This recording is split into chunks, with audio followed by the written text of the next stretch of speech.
What's up, ultra happy people? I am your host, ultra runner and coach Tania, and your magnificent co-host, Andy. Woohoo! I don't know why I've done that. We should have like some people here. We should start recording live. Do you know what I want? I want one of those. See how those kind of foghorns that you get, or like the host Andy. Oh yeah. Or like fake claps, or like we should have like fake laughs as well. Audience, great. How's everyone doing? I think last episode we didn't have time, or I think we totally forgot about you. No, not at all. I think it was just we were just super excited because we've been so very a long time far away from the microphone and from you all, and I was just excited to share the Jordan experience that we didn't ask. How you been? How I've been? How's your running journey? Because I think did you run when I was away? Yeah.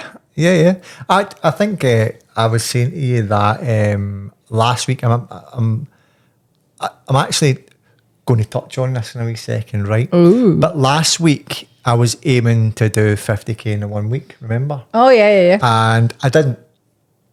I didn't do. I'll do the other. I didn't do the 50k in 1 week, but actually I kind of wanted to talk about that a wee bit. Nice. Well, I know you've signed up for a half marathon. I was not wanting to tell you about that. Guys, I think we're making it. We're making it happen. And I'm shitting myself slowly but surely.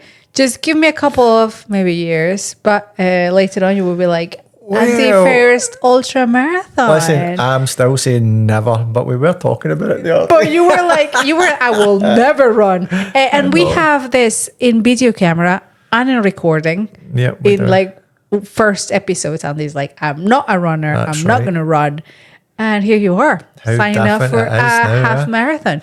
But I do want to know, or pick your brains, like why was that change of heart suddenly? Was it because of not the podcast, but maybe, it has put you in touch with more information, or seeing all these adventures and experiences? What happened?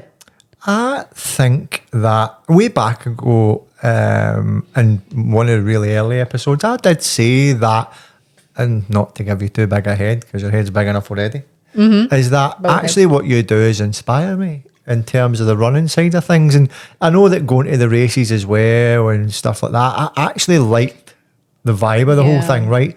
Now, taking that aside, I think that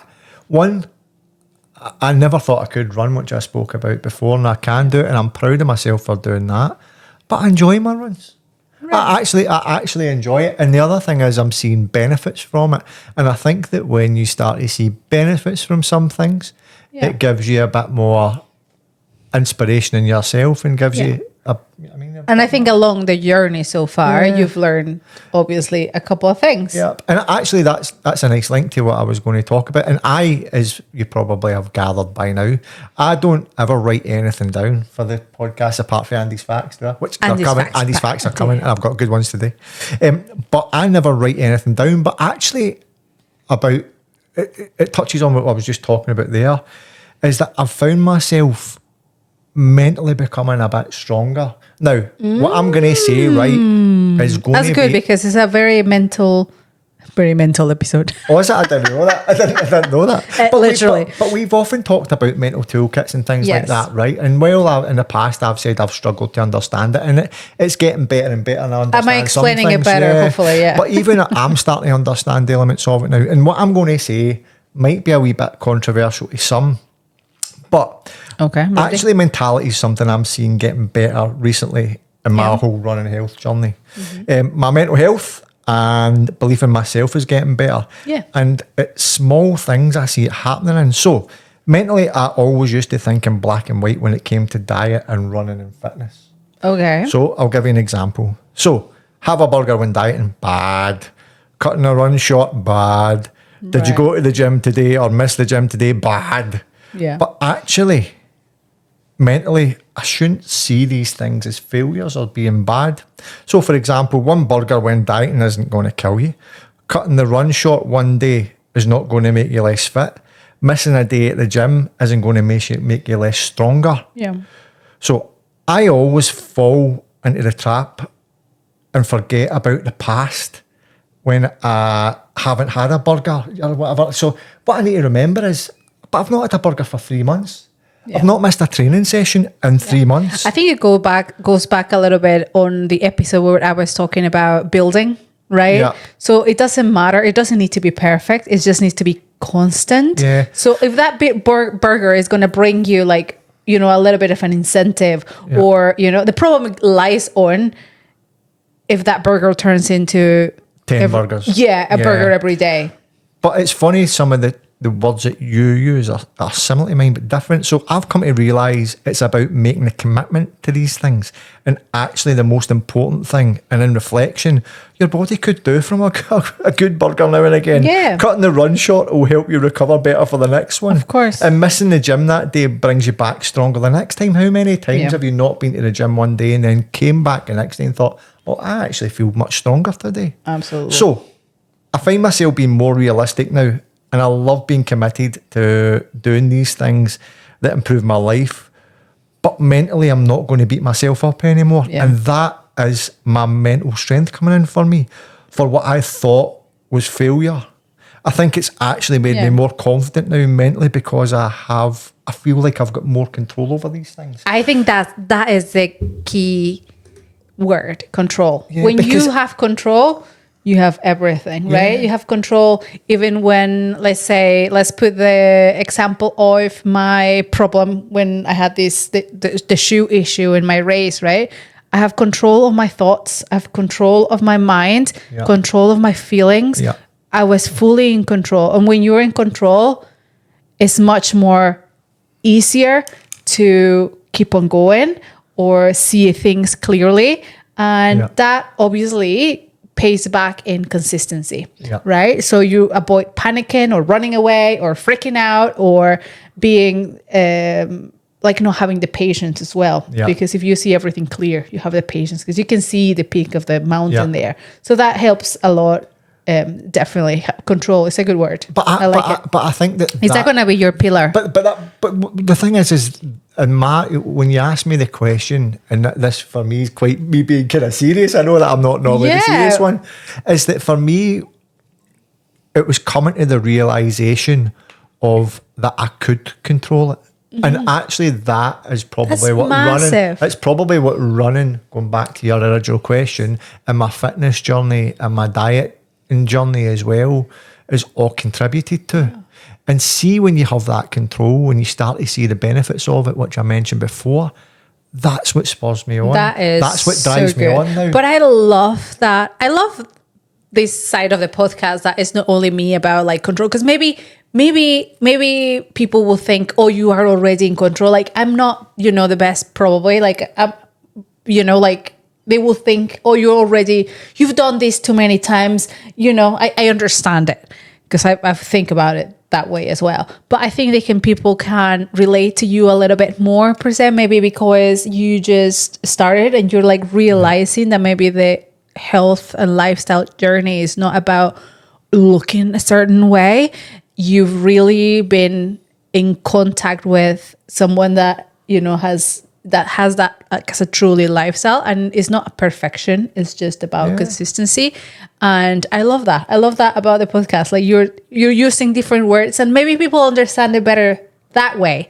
Maybe not with my words, or people think, oh, she's way up there already, I'm gonna not, but I think your words are maybe a little bit more powerful in that sense for people that are just starting. But I think it's not just for people that are just starting, because we know many runners that are out there that are doing long distances and have been doing it for 5 years and take it very seriously. And you can take these things as seriously as you want. But that control element, I don't beat yourself up if you want to have a beer. Just don't have 10 beers that night. And there's nothing wrong with going out and getting drunk now and again, right? Absolutely.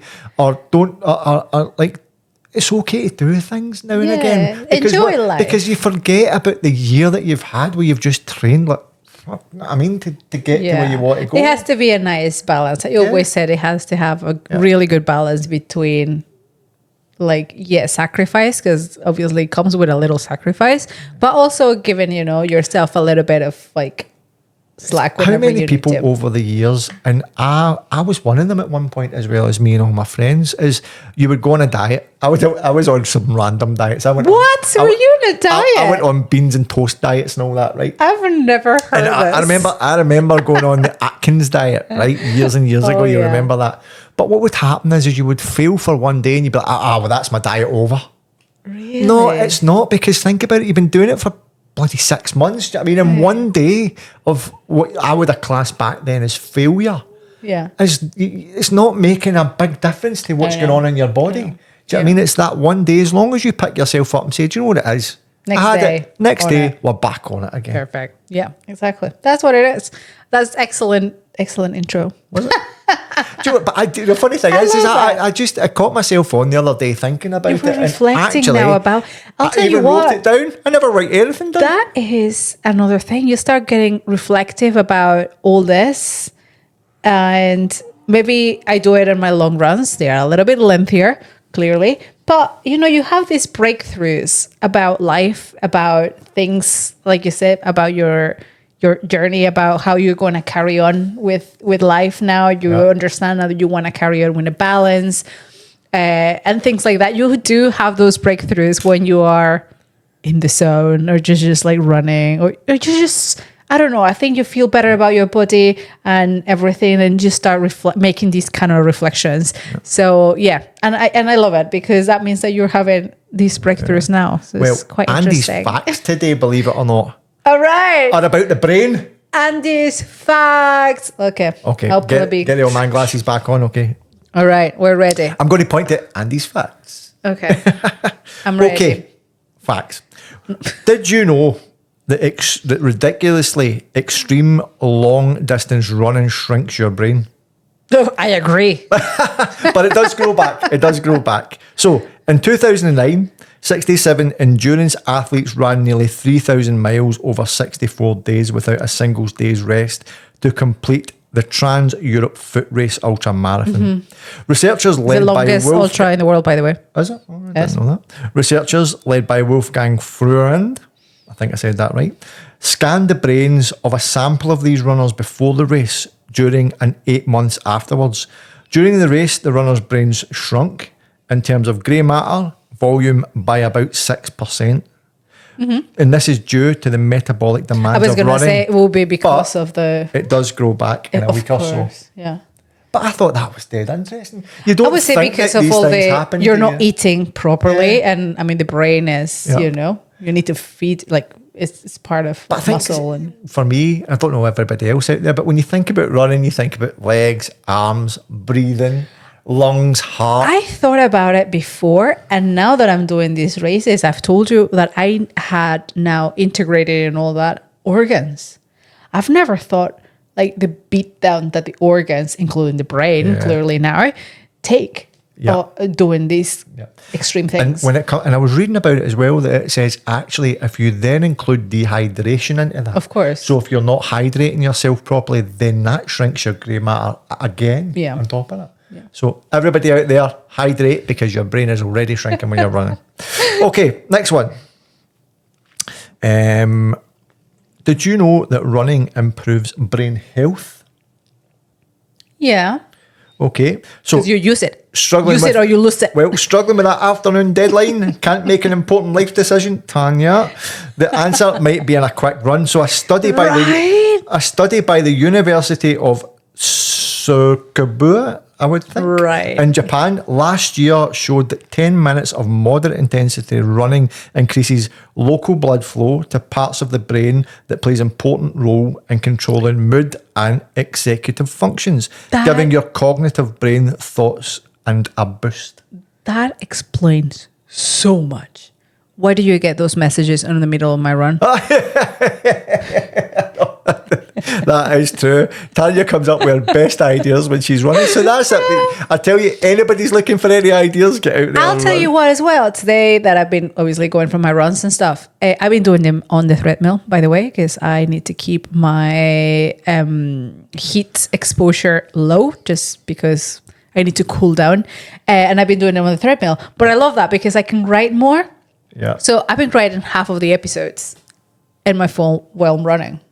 So yeah. But you do get... I can't take a drink when I'm running and you're writing episodes. Yeah. But even before, I even used to record myself, send myself messages. Yeah. And then, It's a good idea. I think you just get so... Your imagination, everything. You get just, into the zone, really, don't you? Productive. Well, did you know, this episode's called Did You Know? Running a marathon or ultra marathon seems to wipe your memory of the pain. There you go. So wait till you hear this. Okay. Researchers demonstrated in a study back in 2019 where they asked 100 marathon runners to report their pain and emotions directly after completing a marathon and then caught up with them again 6 months later to ask them to recall their earlier post-marathon pain. The runners tended to have forgotten just how much the pain That's why we sign up again. Yep. And it was especially true if they'd done an emotional high at the end of the marathon, showing that the emotional side outweighs the pain side. So if you get the runner's high in particular right, then you're more likely to forget any pain that you received in that run. There is a joke, obviously, around there that you say, never again. Oh, we've seen it even in the interviews that we did in the previous season. They even say, even during the run or even after right away, if you ask anyone like, no, I will never do this again. And just a couple days later, there you go. It's scientifically proven that that's the case. That you forget about it. And that's it. Exactly. That answers the question about why ultra runners never just do one run. There you go. Because they always do millions of them because you forget. You forget how bad it was. Yep. Okay, and I thought this last one, I've only got 4 today, not 5. Okay. I thought this was dead interesting, right? So, more negative feelings or stress are correlated with the increased risk of injury to runners. Research has shown that the correlation between, I used correlation twice, correlation between mind and body working together is true. People who experience depression, anxiety, or simply that bad week are at greater risk of injury and also tend to take longer to heal. Considering that many of us run for mental health reasons, this is a good fact to keep in mind. So if you aren't having a good day or you aren't having a bad day, cut yourself some slack and consider an easier run, or opposed to hitting the steep hills or that tricky trail. Yep, I agree on that. And actually that explains a little bit why I'm taking my runs indoors right now, because I'm highly stressed. I mean, I'm coming back from Jordan. I was going to say Namibia. Jordan. My body is stressed just because of the heat. I still haven't kind of recovered, and as well as we're doing the treadmill run, which is a little bit lower intensity, a little bit less, just to prevent injuries. So I agree on that. And do you know the funny thing is, we actually, I only know what day you're talking about running. We never discuss the facts, and we never discuss these things, and that's a nicely done. It's really good because this episode is about mental toolkit again, a little bit, because we are going to continue with our recap of the 250 kilometers through self-supported adventure through Jordan. And we're going to talk also a little bit about our preparations for Antarctica, because I never thought you want to see the bedroom at the moment. Hold on, that's in notes actually. But let's crack on with the recap of Jordan, and I'm saying that it's a lot of mental toolkit because we discussed last episode about the race, that it wasn't going like I planned because I did my rookie mistake of bringing really old trainers and my shoes were absolutely dead. My feet were so sore and it was hurting me so much, which, and by the way, this is one sign that your shoes need to be replaced. And now I keep a log of the miles or time of each shoe, which there's an app. There's several apps, or you can do it through Strava.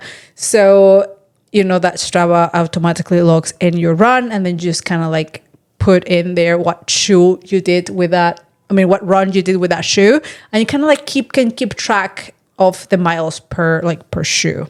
Or you can do what we done and actually have a proper look at them. see after there was one like proper things coming out. There was parts of the sole coming off one of them. There was one that had like a hole at the side. I love my shoes. You could see that there was some of the actual thread from it completely gone. Yeah. And still you were like that, I can make a couple of miles out of them. I came back and I'm like, these shoes, obviously they didn't come back. They were thrown away right away. But I came back and I reviewed all my shoes that I currently use. And yeah, they were absolute disasters. So good thing is... And then the shoe whisperer went and found you a nice pair of ones. The good thing is like you can go and buy new shoes. So I got a lot of new shoes for this season. Yeah. The shoe whisperer found them but cheap. Yeah, important to check your shoes. You know, at this point you should know this is the moral of the whole season, right? Also, if you find them or you feel them a little bit less bouncy, that's also another one. But I think that you will notice like your feet will start hurting. So, you know, check them out. So last episode I said we made a plan mentally because I know I was in a really rough spot. It was like I need to survive the rest of the race, and I knew it was not going to work if I just wanted to try to do it like I usually do, which is try to, you know, don't stop too much and just crack on, run, walk. But it was not going to work this time. And alongside that, I was very tired of the heat. I was just extremely stressed of the heat. So day 2, we designed that plan that we spoke, and we're going to try it on in stage 3. So stage 3 is 40 kilometers, another marathon to go, and with the plan in mind. So paint the picture. You wake up that morning. What's the first thing that's in your head? I hate these shoes. Oh, really? Was that the first thing? Oh, yeah. It was the last thing I put on, which is usually not the case. Like I will put my shoes on, go out, have breakfast. Like I was like avoiding them like you were the like plague. hating them. Yeah, I hated them. But you know what? I did feel a little bit more excited, if you want to call it that way, because I had a plan. So I was excited to try it out if that would work. Right, okay. And how would I feel applying the plan? Which I'll just really fast will tell you the plan, because in case you haven't heard episode before.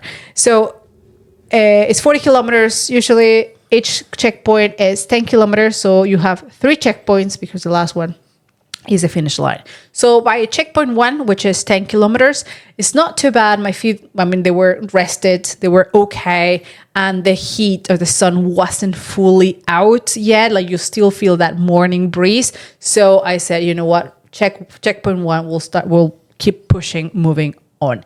Checkpoint 2, that's when my feet were starting to really hurt like a lot.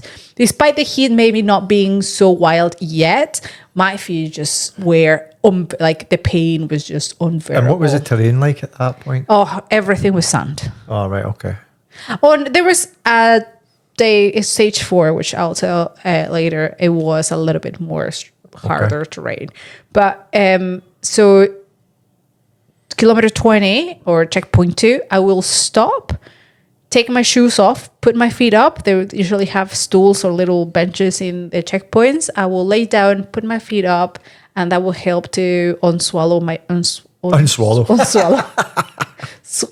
How do you say it? Swollen. Swollen. But I want them to be to reduce the swelling. That. So if you're ever in that situation, just put your feet up. Really good tip as well. So I put my feet up, 20 minutes in the clock, and I will put my shoes again back on, continue with rested feet to the 3rd checkpoint, which by that point, the heat will be on its peak. So peak heat is from 1 to 4. Mm-hmm. So that will be usually the last 2 checkpoints were really hot. Like it was properly like full on swing. So checkpoint 3, I would stop there completely until they kick me out or until the sweepers come by. and I would just crack the last 10K when the sun set or the sun was leaving, right? So that was a plan, and let's go and execute it. It's stage 3. So with that plan in mind, like I said, I woke up a little bit excited to see if that actually worked. So I started to check the 2 checkpoints again, full sand. It was just, brutal. The funny thing is you obviously love the desert now. So for me, in my head, because of what's going on with your feet, it's taking all that away from you. Oh, everything. And I actually was checking or revising the videos, a few videos I took with my 360 camera. And you can see even my walk. I was trying to walk with my tiptoes. Right. Because that way, like, that was like a little bit less painful. So there's a lot of videos where I'm just walking with my tiptoes, trying not to lay down, like put all my weight in my foot. And that's how I was pretty much walking the whole time. So the checkpoint number 2, when I get to checkpoint 3, so checkpoint from 2 to the 3, that day in particular was so brutal. There was a camel track for racing. So the camels race, right? Love that. That's the one with the mini robots on top, isn't it? Love that. Well, I don't know if they have mini robots. We need to go to one of them here in Dubai. But I know, like I'm dying. But this was just a track, right?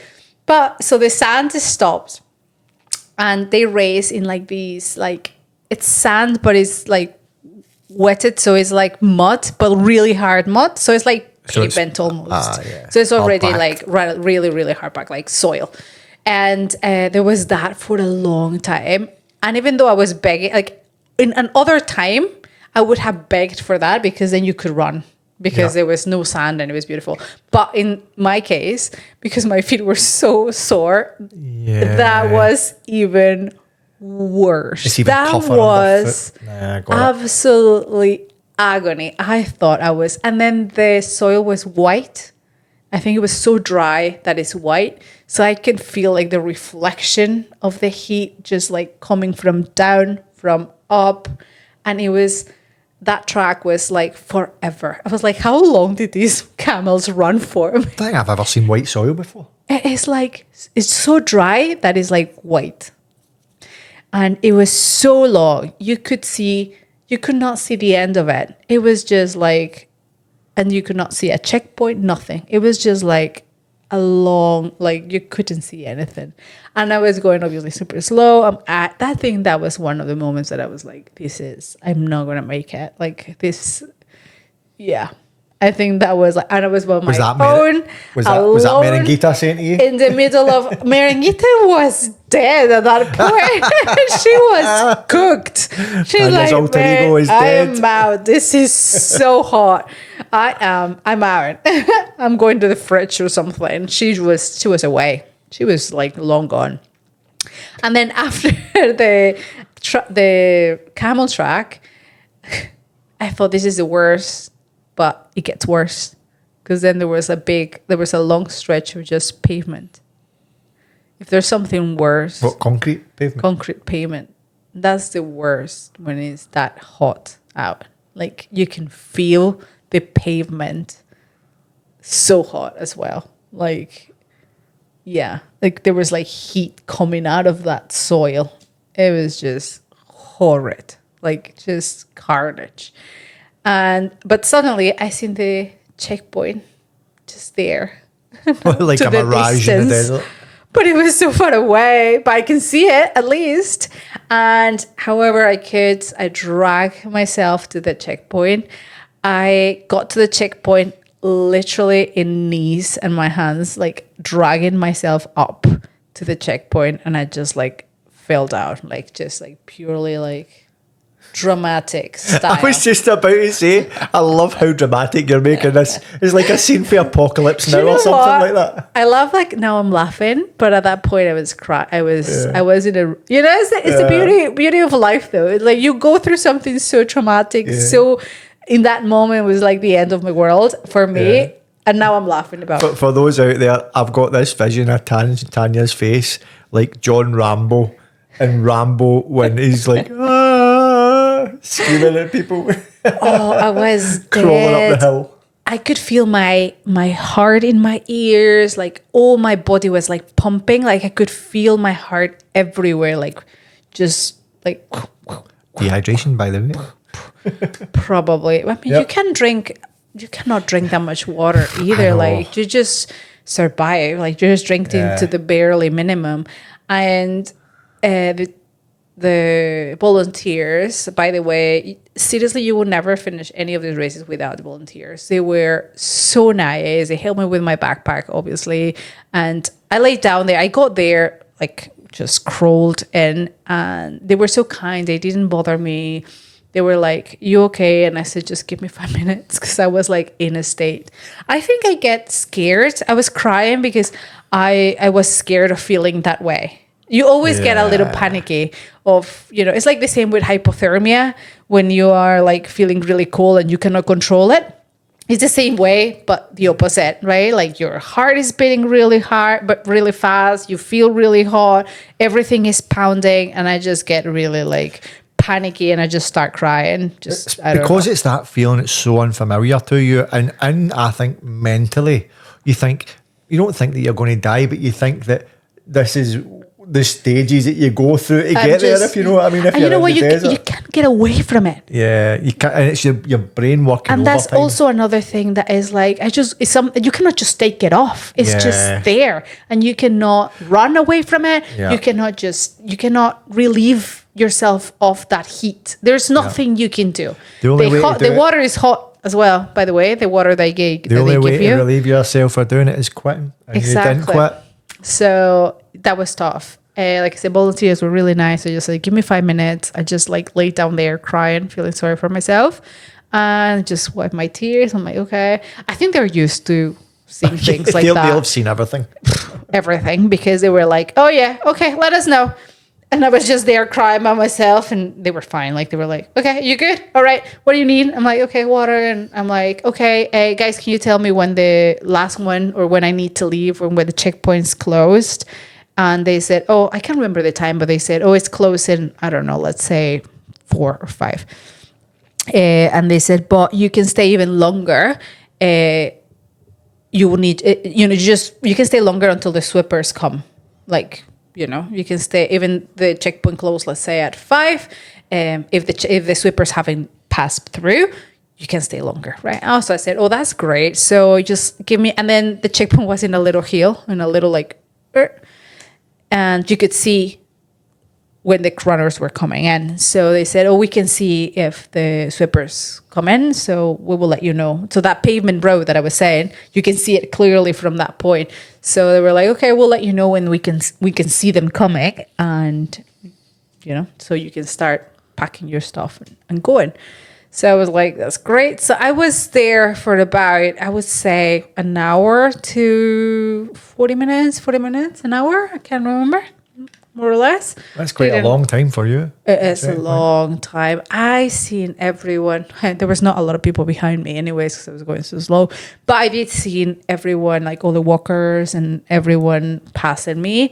So it was cool though, because I never usually like sit down and look and kind of like share some words with people. Like, you're usually like, water, thank you, rah, rah, rah. You're like rushed a little bit and then out the way. But this time I was just like laying there and just enjoying the. Were you genuinely, was it crossing your mind at that point about quitting? I know we'd spoke before about the fact that you were saying to yourself, I can't quit because of, I don't want to ruin the fact that I won't succeed doing the 5 deserts. You know what I mean? But was it going through your head at any point? No. Never once crossed your mind about quitting? No. Impressive.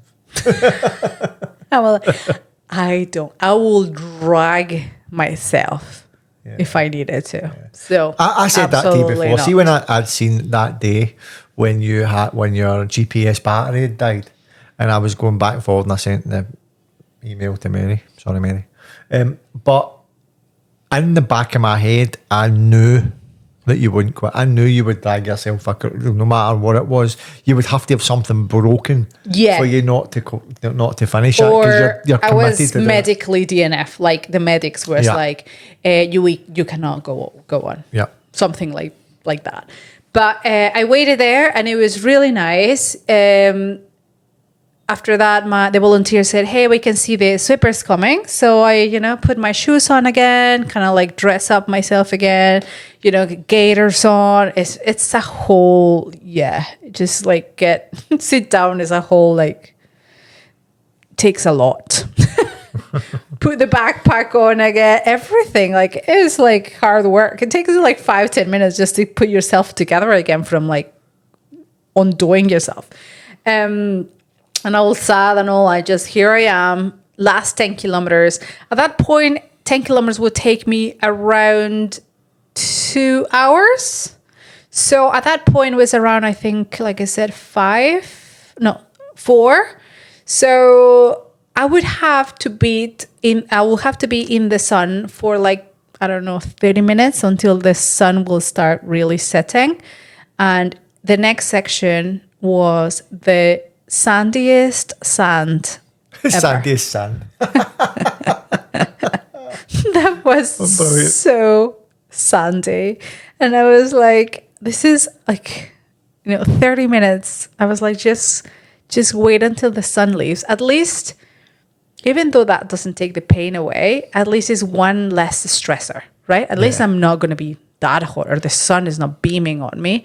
So I think I had the sun for 30 minutes. And then after I walked the last 10K, like I said, maybe like hour and a half again, in the most beautiful sunset ever. Because the mountains were to the left, and then you can see the sun kind of coming down, and you can start feeling actually the breeze, when sunset starts, you can feel a cool breeze. And so that made the last 10K much, much easier in the sense of I'm not roasting. I mean, the pain's still there, clearly, but at least I could bear this. Like, I was Question. better. Painkillers. I took a couple this time. Actually, not a couple. A lot. There's none left after properly drugged out in this one. I think that's when I started taking like really seriously painkillers. And I usually don't take that many. I was going to say you don't normally do it. Yeah. But this time it was needed. And I'll tell you what, even though with the painkillers, I could feel so much pain anyways. So I was like, imagine without the painkillers, this pain would have been absolutely unbearable.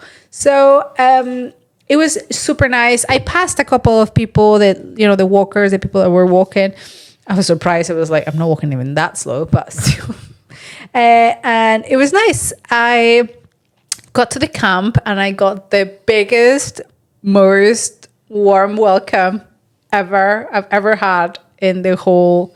So I've always been a little jealous of the last people coming in, because they do get a whole party. Everyone's already arrived to the camp, clearly.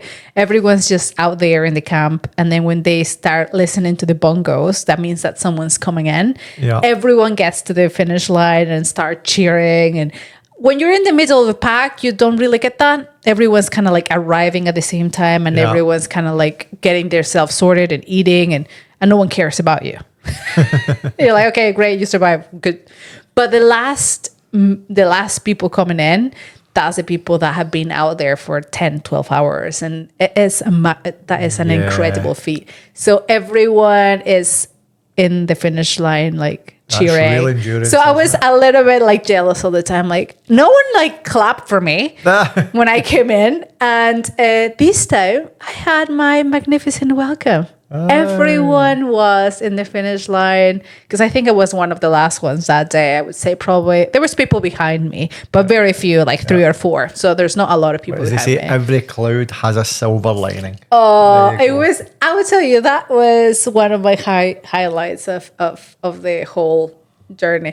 So even though I was slow and one of the last ones, that did make my day and my race. So I got to the camp, and everyone was like, first of all, everyone was really shocked in what was happening. So that's when everyone started to noticing that something is not right with Tania. And I had to like explain a little bit what was going on to a couple of people that were asking, because they were like, what is happening? You're usually not that behind. You're usually here with us. And so I explained that a little bit. But the funniest reaction was my tent mate, Lisa. She was like half angry, half okay. It's like, you had me worried. Where the fuck were you? And it's taking my back. Give me your backpack. You were worrying me. Like, where did it take so long? There's actually a funny part for those who haven't seen the video of Tania that we've put out. There's one where Lisa actually grabs you and you can see her face is annoyed. Fuck's sake, you had me worried. But also, I'll tell you we love Lisa, but she swears like a drunken sailor. Oh, I love her, my bestie in the desert. And the other thing is, like, when I got, like, the immediate thing was she gave me a hug, and then later on she's like, I really like you because I even hugged you when you walked in. She's like, I don't hug anyone. I was truly worried.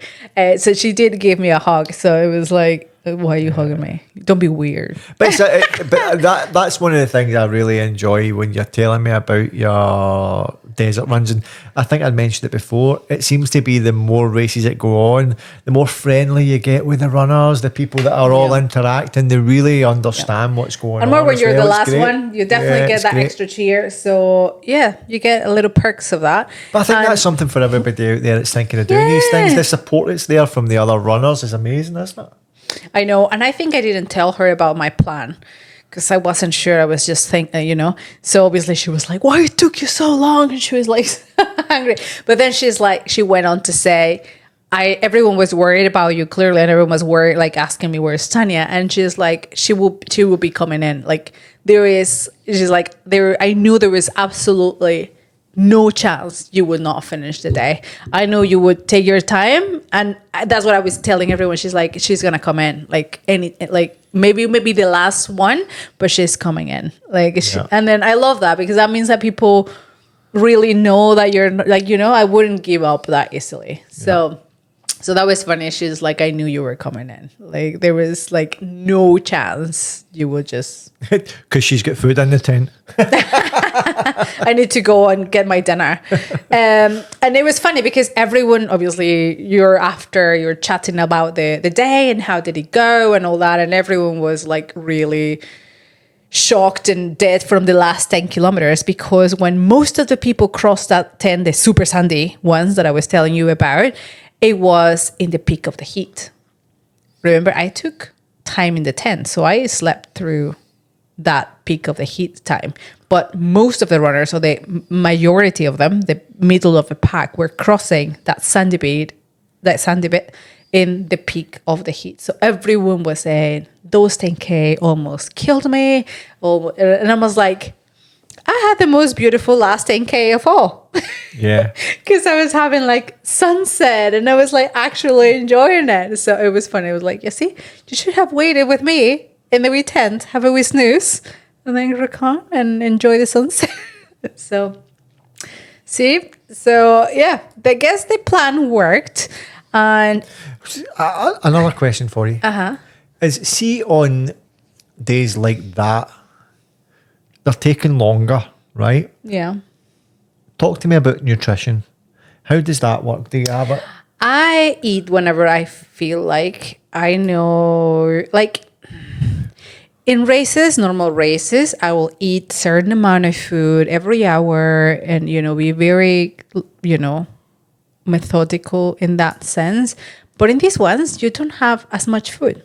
So you do have to just eat sort of when you're hungry, but know yourself that you're not going to wait as long to bunk. So you need to know yourself, like, okay, I'm a little hungry. Yeah, just have one nut. Right, okay. And or I'm really hungry and like I'm struggling, then I'm going to eat the whole big satch of 90 grams of carbs. Yeah.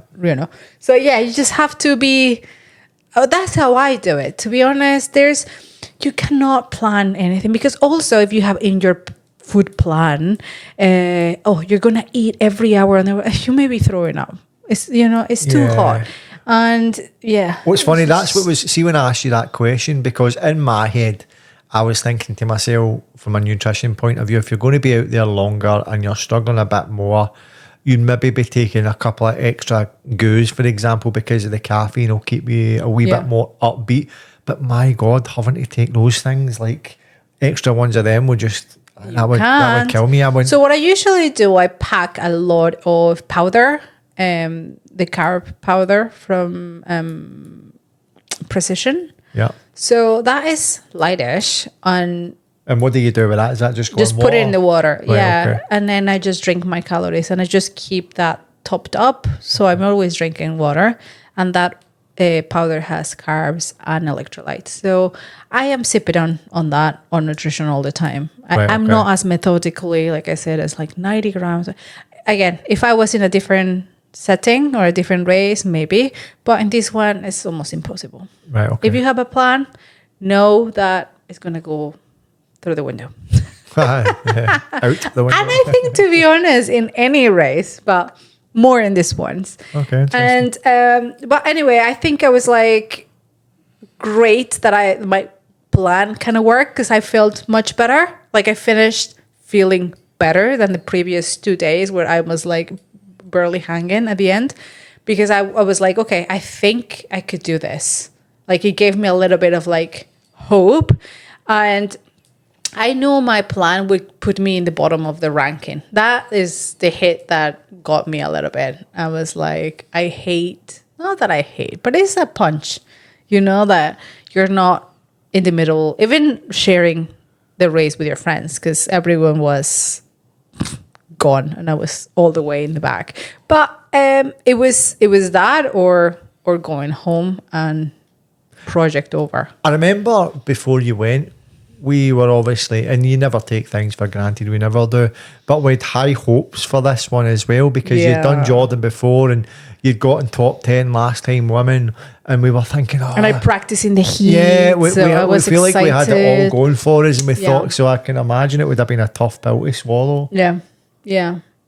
It was sad to give it away. Like just say I can't. But it was that or nothing. So I take that. I take it. Because to be honest, to finish it, it's a great accomplishment if you're the first one or the last one.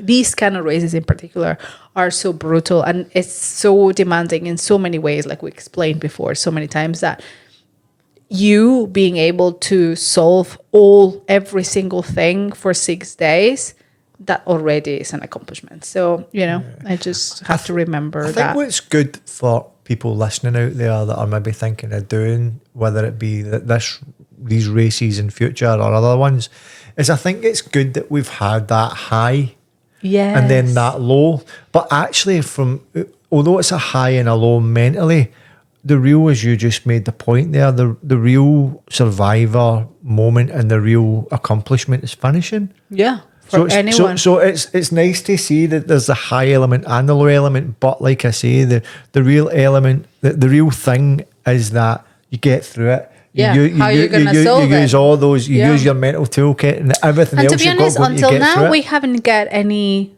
big hurdles before in the 2 previous deserts. So it was fun. Apart from the giant sand dunes and everything else. But no, there's been nothing, nothing like as painful. Like I think pain is just, it can take you out really easily. But day 4, on to day 4, I recovered after day 3. I recovered much better because I didn't push my body that hard. So it was great to waking up a little bit less tired and a little bit more fresh. How did you sleep throughout all these? That's a good question. I got a couple of questions about sleeping. We don't sleep. I'll tell you what, it was funny because I checked my watch to see how was my sleeping through these days, and it says 8 to 9 hours every day. There is absolutely no chance I slept for 8 or 9 hours. Some of them were just when you came back and lay down and didn't move for an hour. Exactly, probably. I don't know how the watches really work that it works on heart rate. But I was dead a lot. Yeah. And my heart is always low anyways. But I don't know. The fact is, I don't think I slept more than... I feel like I was always awake. I could hear everything. I was aware all the time. So I don't know. I would say you sleep around from 3 to 5 hours, let's say. And then you wake up, and even though you wake up, the race starts at 8, but there's people that wake up at freaking 5. Why? I don't know. And you start listening. Also, the volunteers wake up really early because they need to set the checkpoints and all that. So you start hearing the bands coming in, cars, all that from really early. And you were saying obviously you take earplugs with you, but they don't really. Oh, they don't really work. Yeah, they mute the noise a little bit, but no, it's not completely blackout. So you can still hear in the back of your head. So you're aware, even though you're like sleeping, you are aware that there's all this happening. So yeah, sleep is not great. And then plus you're sore, clearly, like my hip flexors, my legs were sore, my back. And then you're sleeping in this like blow up mattress that is super thin. Mine is really squeaky. So whenever I move was like, making the noise and waking everyone in the tent, so apologies for that, and waking myself up, and it's not the comfiest. So yeah, hope that answers. That sucks as well. So after that beautiful night, we go into stage number 4, and that is our last marathon before the big day. So another 40 kilometers, and my idea was to apply obviously the same, which worked perfectly the previous day. And I guess it allowed me to enjoy a little bit more, at least, without worrying like, oh my God, am I going to finish this? How am I going to finish it? So that was already like, tick. I know how I'm going to do it. I just need to do it again. And I actually enjoyed even more the first, I think the section from the checkpoint 2 to the 3, because I was walking for a while with this, I think it's Peruvian or Chile. Oh, sorry. From South America. There was a guy I was walking with. He spoke Spanish, so it was great. I was able to speak Spanish. He lived in Brazil now, but it was really fun to, it's just, I usually don't agree to talk, but, I was going so slow. And he looked like he was struggling a lot. So, I was like, we're both in the same black hole. Struggle bus. In the struggle bus. You want to be my struggle bus buddy? We chatted. He was like about to get married. So, and, he had a great business mind. So it was really, really fun to talk to him. And that definitely takes away a little bit the mind of the pain. And, it was nice to distraction. And, but I've noticed that he started struggling really bad. So I encouraged him, like just one more step, just the next checkpoint. So he got to the checkpoint 2 like that. And then we walked to the next checkpoint. But in between that, he's like, I think I'm going to stop. The next checkpoint, I was like, just don't think, because he's like, I don't know how I'm going to, we're like kilometer 20. He's like, I don't know how I'm going to do the 40. And I don't know. His mind was already making maths and thinking about the kilometer 90 of the next day. Yeah. And I think that's why I wanted to talk about a bit of the mental side. I could see how his brain was starting to shut his body down. And I could see it. I could see, because he was okay. And suddenly when he started realizing that he had so much ahead, I feel he was starting to struggle with the mental side of, how am I going to do this? How, and it's just too hot. It's just too difficult. He's just done a marathon before, I believe. Yeah. So it was his first experience. And he started, in the sense of talking about like, oh, I've only done a marathon. So getting to this place, marathon number 4 is already an achievement, which he's true. He's right. It was a massive achievement at that point, but I feel like that was his way of calming himself down. Yeah. And just like giving himself the excuse to, you did enough, you can stop now, kind of thing. But yeah, it was really, I don't know, interesting and sad to see how he was like slipping through my fingers, literally, because I was trying to like just to the next checkpoint. But there is so much you can do. If the person already made up his mind that he's going to pull the plug in the next one, it's going to happen. I couldn't sell him the idea of keep going. So it was sad to let him go. In checkpoint number 3, he decided to stop. So, yeah, and I lost my walking buddy for the last wee section. Or I think actually it was checkpoint 2, I think. Can't remember very well. But in that checkpoint, so I lost my walking buddy, and that's when it got really hard because I'm like, now I'm alone in the pain again. So, but yeah, it was... I think, like you were saying, I think this race taught me so much about building my mental toolkit, much more than the other 2 races. I think usually when the race goes well, like the other ones have done, you learn more when you mess up, or when. Yeah. And it truly taught me from buying new shoes, which I did, and really tested my patience, The other races tested my patience, but this one did it to the limit, and my solving problem skills. It was really good practice, and so really surprised in how strong my body is. My body mind connection is really strong, and also how all the bodies are strong. Because again, I was back in the pack this time, so I was able to walk along with the back of the pack walkers. And these people are absolutely, not that the meat packers are not, but unbelievable. I'm in awe all the time for the backpacker, back of the pack. These people are warriors because they've already got in their head that their race, whereas say that your race, for example, is going to take 8 hours, they've already got in their head that their 12. Race is going to take 12 or 13.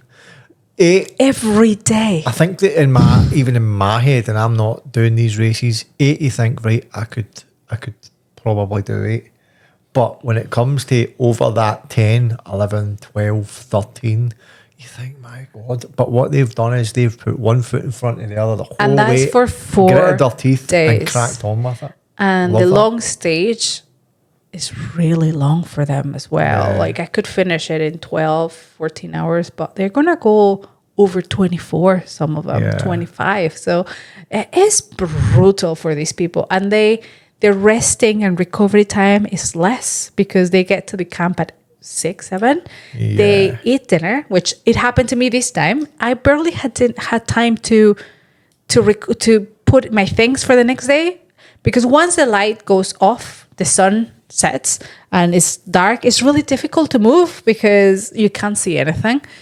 So I had to get in, put my things for the next day while I have a little bit of light left, eat, have dinner really fast, decent within 1-2 hours, because then it would be pitch black. And again, you can't move at that. It's just harder to navigate. Oh, that's weird. I always had visions of that in these camps, there'd be big campfires dotted about and everybody they're tiny though. And all that on. They're headlamps, but again, it's not the same moving with your headlamp. Your headlamp just gives you a bubble of light than when it's light. Yeah. And then remember, the tent is tiny and you have to maneuver around 6 people in there.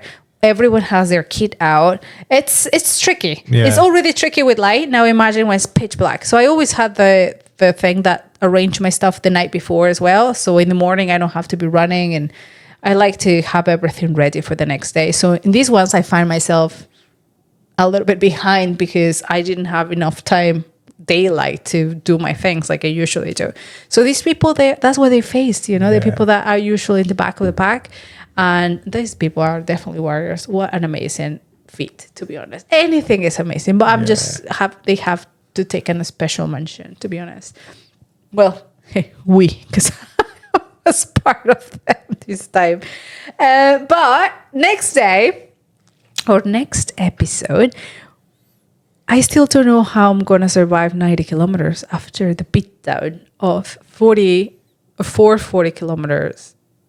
With this issue, I get to camp so sore, and I couldn't even bear the idea of doing twice and a little bit more of the distance the day after. I could not crack it.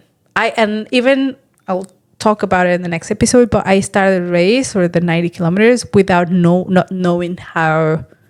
I usually, if you heard the other episodes, you would know that I like to break distance. So I would say, okay, it's 2:20s, or I like to break in a different ways. Runner's math. The last Gobi, I said, let's push 50 kilometers. Like, let's try to run the 50 kilometers. And then you only have to do a half marathon, which that's fairly easy. It's runner's math's brilliant. That's like when you taught me that's my plan. Marathon. See, that was my plan. And when I have a plan, I feel more calm because I have a plan.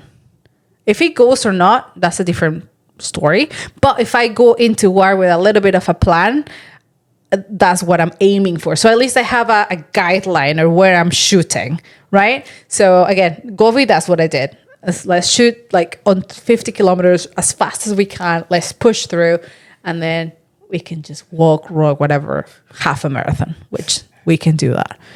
It's funny. I always laugh at runner's math because I remember back in the day when I started running, but even other people, runners only work in doubles. They don't work in anything else. So if you can do a 5K, it means you can do a 10K. If you can do a 10K, it means you can do a half marathon. If you do a half marathon, it means you can do a full marathon. And I'm looking at it going 5, 10, 15, 20, it would be 21, 42. Yeah, I mean, they're pretty big jumps on their way. It's because I knew I'm strong in a 50. I can do a 50 in a good pace, So I was like, I'm not going to suffer in a 50. Like, I will be okay. After that, so I said, 50, let's push it, rest, and then I'll be okay, right? So that's how I broke it down last race. This one, because I was in so much pain, I was like, 24, 20s, no, that's not going to, like, I couldn't crack it. I couldn't find a way how to talk to myself in how I'm going to do this. You should have done the one that somebody told us 10 flags at a time. It was like 2 and 1 or something like that. That was the ones that were playing games with themselves. Yeah. I couldn't even play flag game this time. And also I wanted to talk about, we're going to talk about that next episode. We're going to see how we survive 90 kilometers. But yeah, we'll keep that one for the next time. I don't want to bore you too much about my sad desert story. I do want to go to a little bit more upbeat topic. Antarctica. People, we are getting ready for Antarctica. And I'm going to start putting the Antarctica chats within the episodes because I think we're going to run out pretty fast from episodes this season. And I have to tell you, it's been stressful AF. Antarctica is going to be one of those. Because the other ones have been deserts, the equipment or the mandatory kit is relatively the same-ish. They're all the same. The requirements are around the same. So I didn't have to buy much for the last two. But this one, it's a whole new kit. Everything is different. I think I said at the beginning, you want to see the bedroom. It is just covered in the stuff. house has been... I'll tell you a funny story about it already. Oh, God. What are you going to say?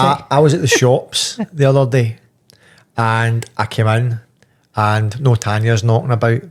And on top of the kitchen table, there's these things with leather and silver and spikes on them.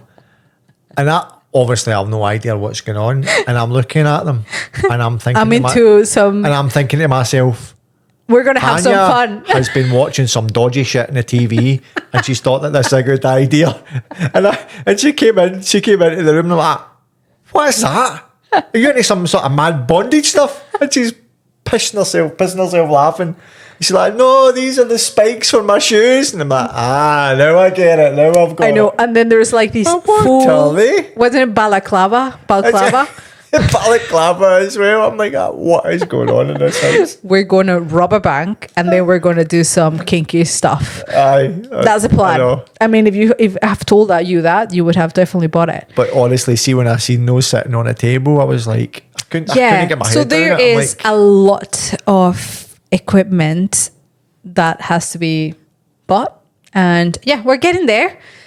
the list is also very lengthy, and I will do another video showing you a little bit of the kit. But yeah, spikes, a certain grade of a sleeping bag, a certain grade of jacket, a very good waterproof socks, which those, thank God, I had them from Scotland. And I brought a couple of things from Scotland anyways, because I knew I was going to do Antarctica. And my Scottish running gear was really good. It put me through a lot of races. You're going to need a big bag because everything's thick. It is a lot. So that's going to be an adventure. But there's another hurdle that we need to deal with to start with. We need to get there. Oh, yeah. Remember we watched that documentary about getting there? I'm going to share it with you all. Oh, right, okay. So after flying 35 hours from here to Ushuaia, so 3 flights, 35 hours later, I'm going to get there. I'm going to get there one day before, as usual. And then we're going to take our expedition boat. So it's not like a cruise type. It's an expedition boat to sail for 2 days to the end of the world, where you have to cross the most dangerous waters of the world, the Drake Pass. I remember the numbers from this. Do you? That in the past 20 years, over 800 ships have went missing in that pass. That's really reassuring. Now do the maths on that. That's great information.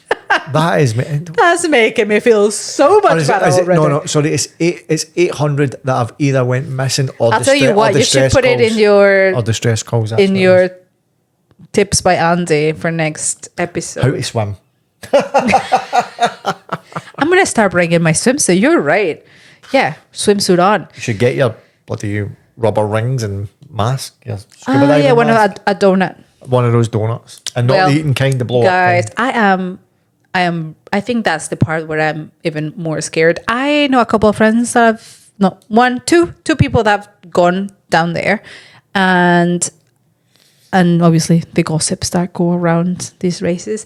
Most people said terrifying things about the boat ride. I do get seasick in boats, not tiny boats, but big boats. Yes, like the ferry when I crossed to the UK. Weirdo. I almost pass out. Not tiny boats, like if it's like those tiny boats where you go through the marina, like here, like tiny boats, I'm fine. But it's like when you have a little bit of movement, So yeah, I'm really scared of that. People have commented that it is brutal, that you may get to the race actually after throwing up for 2 days. You may get to the race, like you don't want to get to the race weak and already half dead, because you still have to run 250 kilometers even though you've been throwing up for 2 days. And I know the question you'll all be asking. What? Why is she not flying? Because you're not allowed to fly. You're not allowed to fly. That's how crazy it is.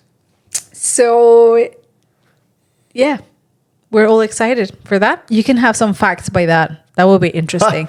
Facts by Andy about the Drake Pass is called. Pass. I'm excited. I mean, I'm excited, clearly, because very few people have survived. No, just a few people have gone down there. But yeah, just to see it. It's going to be brutal. I'm excited. Yeah. I will record a lot of videos, I promise. You get to see the penguins? And go and get to see the penguins. In fact, you get to see a lot of Arctic wildlife. Yeah, a lot. There's a lot of it. Yeah, it's going to be very exciting. I will promise I will bring a lot of videos. But yeah, so let's end the chat there. I'll bring more information about that also in the next episodes.